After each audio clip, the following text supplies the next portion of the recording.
Now, we are about a week away from another potential government shutdown.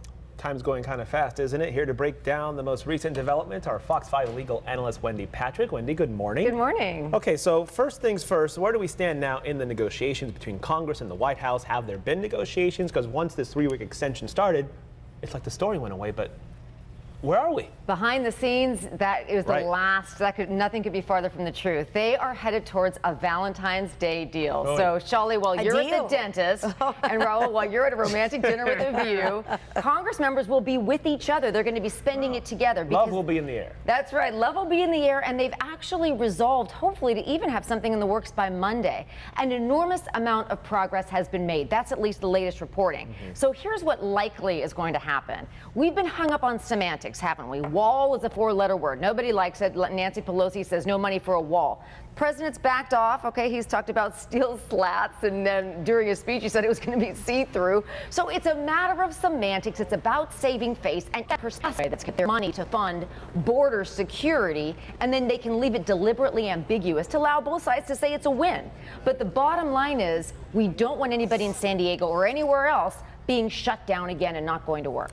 You talk about the president, Wendy. The president said he would own this last shutdown.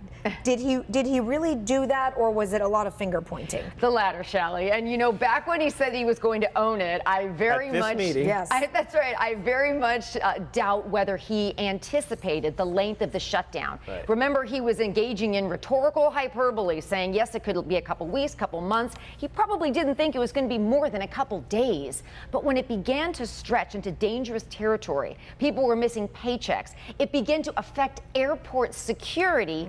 No doubt he rethought the propriety of his actions and probably won't go there again. In listening to the State of the Union on Tuesday, if you listen carefully, were there hints being dropped maybe about the shutdown that we're not going to get there next Friday? Yes, the hints that were being dropped is that he would see declaring a national emergency to be a better plan than shutting the government down again. That is probably because of the length of the last shutdown, because of the chaos and the disruption that it caused the country, and also because there is some legal support. Obviously, it's debatable. It'll be tied up in the courts for years, that maybe a national emergency would be a way to do it. But remember, the better idea is that we simply come to some kind of a bipartisan agreement that'll prevent that ever from happening again. I've wondered if he declares a national emergency, what are the consequences of that? Because everybody seems to be avoiding it. We really don't want to do it. What are the consequences if he does declare a national emergency? Well, the consequence is that it'll be immediately challenged, and it'll end up in the court system, and it'll probably remain there for some time to come as it wends its way through the system. But as a practical matter, sure, it would allow the president to save face, but there are many that worry it would set dangerous precedent. And when you look at the circumstances under which national emergencies have been declared in the past, you don't see anything that is exactly quite like this.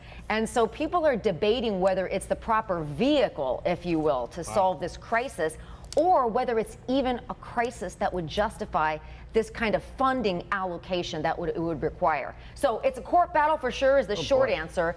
The easy answer is let's find a way to get it done through Congress so we don't have to be arguing this to begin with.